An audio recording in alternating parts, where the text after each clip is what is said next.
Hey y'all, it's John, aka Whiskey and Sand, and I'm coming back with another episode of Boilermaker Mondays. Now, I'm going to go back to my Boilermaker roots. So, this was the beer that actually got me into Boilermakers. Well, actually, this brewery is the beer that originally got me into Boilermakers to begin with, and that's Kererū, which is a New Zealand beer mob. And I don't know if you can see it, that light's a bit brutal and you can be able to see it, sort of. Anyway, so Kererū, there we go. So Kererū Brewery, New Zealand, they make some pretty cool beers. I fell in love with their coconut porter. And what else did we have? I think the first session of Boilermakers that we ever done at our old place, which is what got me onto Boilermakers, was the coconut porter. Their what was it? It was a Resonant IPA and a Scotch ale. Yeah, wee heavy Scotch ale, if my memory serves me correct. But I had a look on their website and I'm like, no, you know what? I need to revisit these guys again. So I ordered a whole pack of beers off them. And in amongst that, I thought I'd try out their Berry White. So, which I'm tipping is a take on Barry White, but Berry White because it's actually a wheat beer which is made with raspberries, blackberries, a rainbow of peppercorns, delicious New Zealand malts, and American ale yeast. So I'm keen to give this one a try. A bit more of a fresher tasting beer. It's a bit of a break from the it's a boy. Bit of a break from the porters and stouts. So let's see how this bad boy goes. All right. Well, that does smell nice and lovely. Cool. All right. Sweet. So whilst that's calming itself down, it's got a pretty cool color to it, actually. It's got a very cool color to it. Now, I've only ever had one particular wheat beer in the past. So, yeah, this would be nice and refreshing. And cool. Whilst that's going, or whilst that's settling, I should say, um, you know what? I'll be honest. I'm actually going on this on pretty blind, which is good because it makes more of the challenge for me. So I'm reading the description of this particular beer before tasting because I've never tried this before. So um, I've got a couple of whiskies in mind that I wouldn't mind pairing this back with. So we'll see. Yeah, we'll see how it goes after the first taste. See what it does on the palate, and we'll go from there. Really. So we'll see whether I want that to be, something that I want to, cut a particular whiskey with, or if I want to go back to contrasting, or whether I want it to blend in, you know, with something. So we'll see how she looks, or see how she feels anyway on the palate. So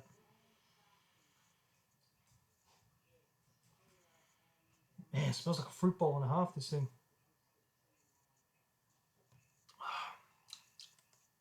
Oh, nice, light, very, very fruity. There's like not. That's a wow. That's fruit juice. That's such an easy summer beer. All right. Well, I can see this beer probably working well as maybe like a compliment. I'd say. So something that's got. Actually, I think I've got the whiskey in mind. I've got three whiskeys here, and I think. Love that sound. I think my first guess might be right. Clynelish, 14-year-old. Let's see how this goes. Clean glass, which is good. If my memory's if my predictions serve me well, then this should actually work out well because that's quite a very light, thoroughly. It is a complex 14-year-old dram, but it's one that the waxiness from that whiskey blending in with this, I reckon, is going to work really well. Just it's going to make for a real smoothed out kind of Boilermaker. That's kind of what I'm trying to achieve with this one. But it may go pear shaped. I don't know how it's going to go. Let's see. So I've got the beer on the palate first. We'll see what that does with a whiskey rinse afterwards. So wish me luck.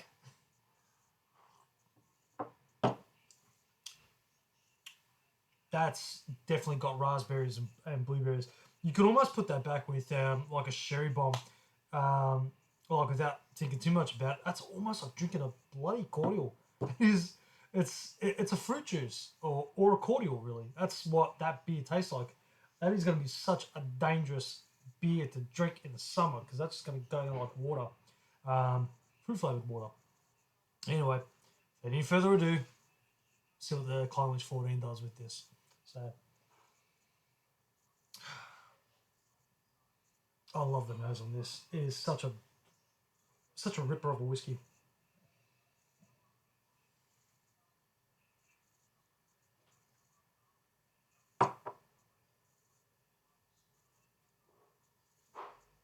Hmm.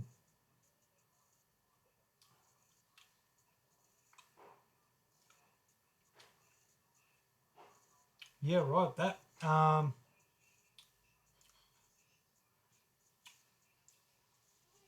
actually works really well. Yeah, that probably works a bit better than I expected. Um, yeah, that works out really really nice. So that yeah, actually, you know what? I'm gonna save it on talk. I'm gonna rinse it with actually I'm gonna wash whiskey first and beer rinse and see what that effect has. But so far, this is it's really brought that wax oily feel a lot more forward. So it's almost, I won't say it's cut the fruit, but it definitely has pulled the backbone of that whiskey right to the front. So um, it's kind of left the florals behind that you would otherwise pick up on the Clynelish as well. Um, but yet it still leaves like that nutty finish, like that, like it's almost peanutty.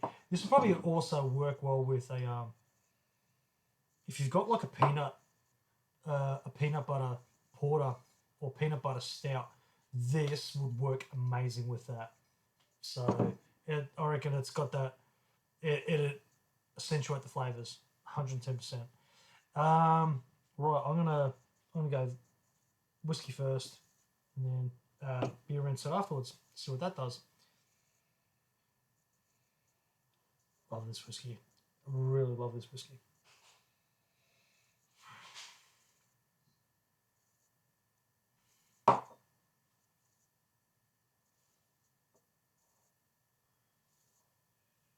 Hmm. And the oil content on this thing is just phenomenal. I love it. Absolutely love it. Just coats a palate. It's got a beautiful finish on it. One of my favourite 14-year-old whiskies to just enjoy. Lovely, lovely Highland single malt Scotch. Just beautiful. And it's got that like it's coastal, so it's got a hint of maritime. Um, it's just a real lovely whiskey. So on the beer rinse now.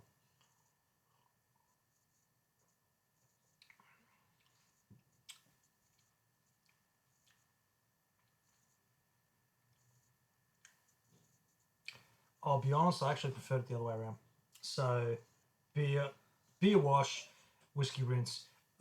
It's not the worst pairing that I've done, and I mean, it's like not to say that it's not bad, but I reckon I probably could have paired it a bit better. I actually think maybe, hang on, maybe I might visit.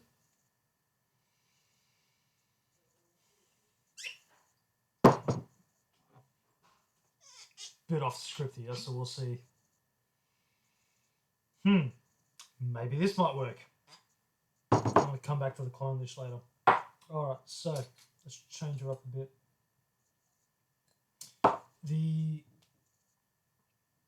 where's my water gone? No, I'll finish that. Okay, so what I'm probably looking to get out of here the most is like the beer is it's fruity, it's summery, So what I'm trying to find is something that's either going to complement the fruits a lot more, or just use it like if I'm drinking like a whiskey that's really that's quite heavy, maybe using that as a cut. But in this instance, I want to go for more of that complementing flavour. Old Kempton Distillery come out with their Whiskey Club release with a cask strength stout cask. So that's I can't remember the beer that they used or the stout that they used. It could have been Last Rites. Not too sure. Does it say on the back here? No, it doesn't. But their cask strength release, which is at 60%, so she's not a lightweight, but it's very, very surprisingly fruity.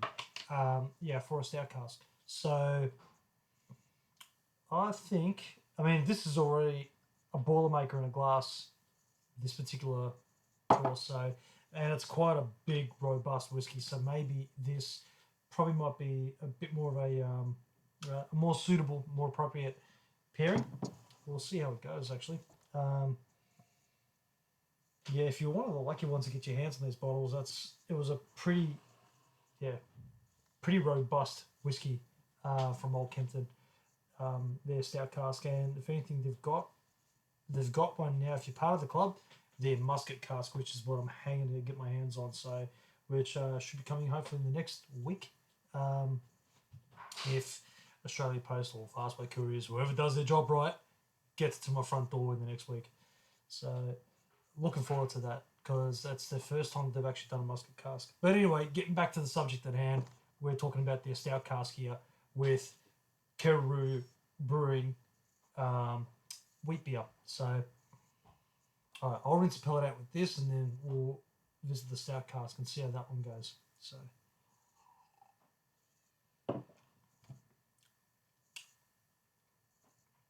yeah, definitely a lighter approach.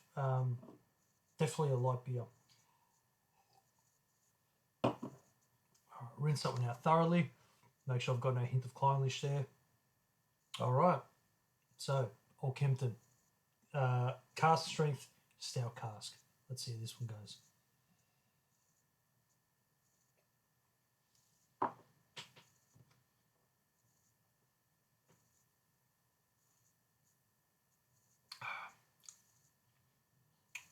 Oh yeah, that done exactly what I wanted it to do. Pulled the fruits right forward. That brought the fruits right out of that stout cask straight to the front. That's lovely.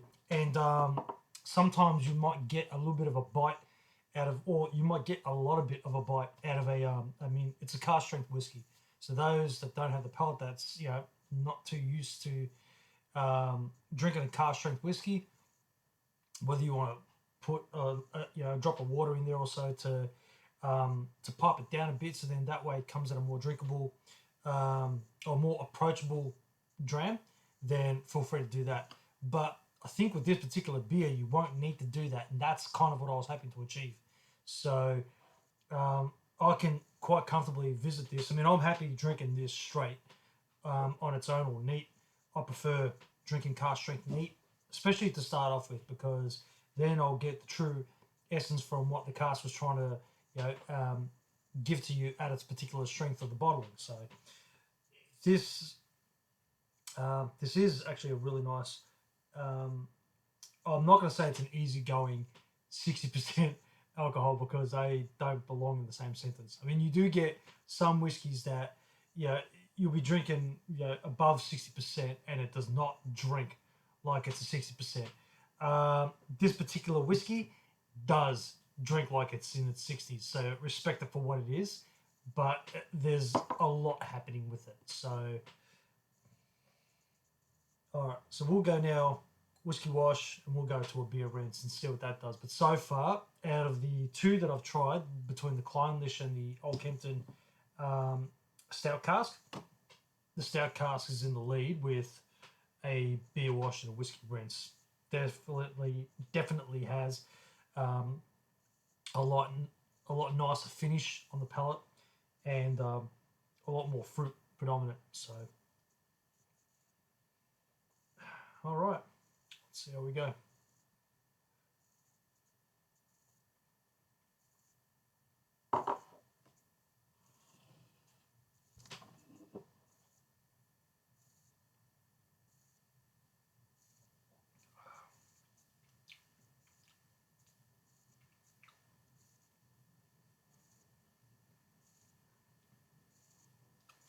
I get like a wild strawberry jam or something on and like there's like hints of rose water. There's dark chocolate in that whiskey.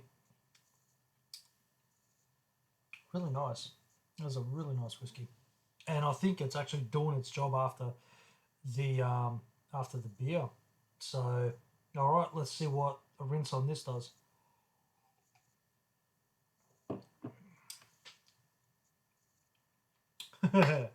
Punch. That's what it's turned it into. You know what? That's a really pleasant pairing. I actually really enjoy that one. Cool. So, my winner for the night. Sorry, Clynelish, I'm going to save you for another time. I'm probably going to find a peanut butter stout that I can pair that back with. I think I do have one in the fridge, which I'll leave for another session. So, all right. Our winner for tonight, Kererū Brewing, Berry White Wheat Beer with Old Kempton Distilleries Cask Strength Stout Cask Release.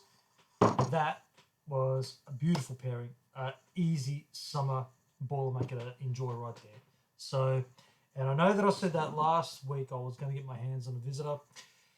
Turned out that we couldn't, so rest assured it is going to happen. Everyone's, I know things are a bit tied up at the moment with everyone in lockdown, COVID, which is, it's a frustrating scenario to be in, very frustrating, especially for us Victorians because we are currently facing stage 4 at the moment, and it's not the best or not the most pleasant circumstances to be in, but it is what it is. We will rough through it, we'll get over it, and we will knuckle through it. So I will be coming up with a guest very, very shortly. So because there's actually a few people that I've got in mind that I do want to get lined up just to share their experience with Boilermakers. We can compare notes and share a Boilermaker together. So that will be happening very shortly. But otherwise, until then, you just have me to put up with my pairings and whatever new beers and whiskies I'll get my hands on. Well, actually, whiskies, I am slowly chipping through whatever whiskies I've got. I've got quite a few there, so it's a matter of just finding beers to pair it all back with. So, and that's the fun that I'm having with this show anyway. Right, so hopefully you guys enjoyed tonight, and I will be, looking forward to the next one. I'm going to change it up again and probably find a less crafty and more a more standard beer. I might go for either a lager or something. Someone messaged me the other day and said you should try pairing a Corona beer with something. You know, Corona, COVID-19. And I looked at it and just went, no. But it did get the brain thinking, and I'm like, no, you know what? Actually, the idea is there to come up with a typical beer that us guys or girls drink in the summer in Australia, barbecue, whatever, or if we're out at the pub. What's something that we drink a fair bit of that we can pair back with a whiskey in our own luxury. So that's probably something I'm going to end up looking at in the next episode. Whether I go, whether I give myself the privilege, aka challenge, of pairing back a draft like Carlton Draft perhaps, or something. I don't know. Leave it with me either way, and I'm going to come back with a beer that we all appreciate and see if I can pair that back with something. It may not be paired back with a whiskey, it might be something else. So either way, any suggestions, any feedback, please put it in the comments in down below. Otherwise, like, share, subscribe, support either way you can. I'm on Facebook and I'm on Instagram. Facebook, Bearded Whiskey Drinker. Instagram, Whiskey and Sound. So, continue following me on my journey, and I shall catch you all later on for the next episode next Monday. I'll catch you then.